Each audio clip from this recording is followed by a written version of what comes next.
يا اهلا وسهلا. في اخبار كثير منتشره الفتره هذه انه اللاعب الكبير بول بوجبا احتمال يوقع مع نادي الاتحاد السعودي. وطبعا في انقسام كبير بين الجمهور الاتحادي، بين مؤيد ومعارض. لما تيجي تنظر على اسم بوجبا وحبا لبوجبا وانه لاعب مسلم وانه لاعب فرنسا قدم مستوى عظيم في اوقات كثيره، كلنا نتمنى انه اللاعب ذا كان في يوم من الايام انه ممكن يجي الاتحاد. شيء جميل جدا. فخلينا نشوف هل بوجبا يستحق انه يكون موجود في الاتحاد. لا، انا عارف انه دحين صرنا نقول هل بوجبا يستحق انه يكون في الاتحاد. انا عارف انه السيناريو حاليا عندنا كله تغير، لكن خلينا نشوف. المهم، بوجبا اكبر اشكاليه عنده حاليا هو عدم الثبات على مستواه.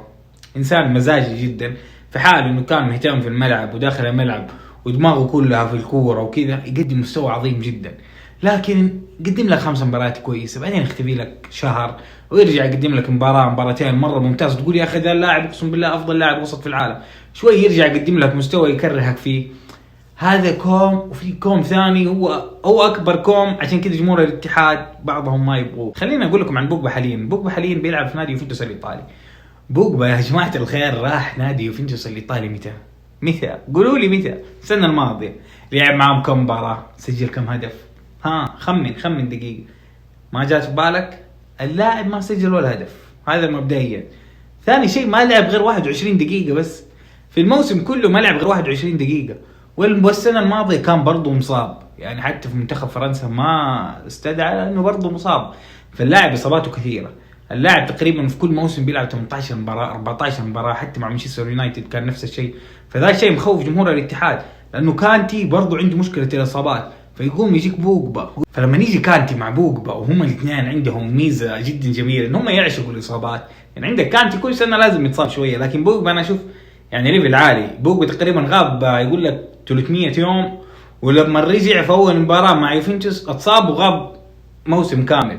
فكانتي نفس الشيء، اصاباته كثير. فتخيل انت لاعبينك الوسط اللي ما عندك بدلاء لهم، بدلاءهم ما يتقارن يعني فيهم، يتصاوب مثلا من الجوله الرابعه الخامسه، فجاه نصير بدون لاعبين وسط. لا، فانا عن نفسي انا كاتحادي ما اتمنى انه بوجبا يجي. اسم كبير وانا احبه واعشق ستايله ولاعب، يعني جد لو كان يفكر بس في الملعب واهتم بنفسه كان يمكن يكون افضل لاعب وسط في العالم. في نفس الوقت في بعض جماهير الاتحاد يقول لك لا يا ابوي، اللاعب متصاب صح، لكن عنده موسم كامل اتشافى فيه. اللاعب في الدوري السعودي حيكون روتين الدوري حيكون اضعف من الدوري الايطالي مثلا، فما حيكون فيه الجهد القوي جدا زي ما حيكون في الدوري الايطالي. ففي كثير يقول لك لا، اللاعب اكيد حيبدع في الدوري هذا ومعاه كانتي وبنزيما قدامه، ففي دافع كبير. فبس هذه من مشاكل بوجبا اللي انا قلت عليها. لكن في ناس يقول لك لا، اللاعب كبير يا اخي خليه يجينا.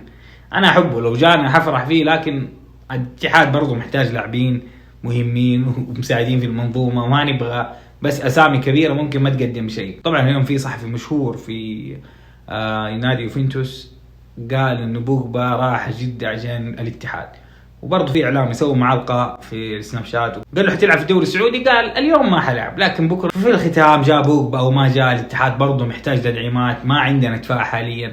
اتمنى اداره الاتحاد تشوف ده الشيء، ما عندنا دفاع. ترى احمد حجازي مصاب، ما جبنا بديل له. انا بالنسبه لي هذا اهم شيء. طارق حامد برضو خلاص ما نبغاه، عندنا كانتي يجيبوا لاعب يساعد كانتي.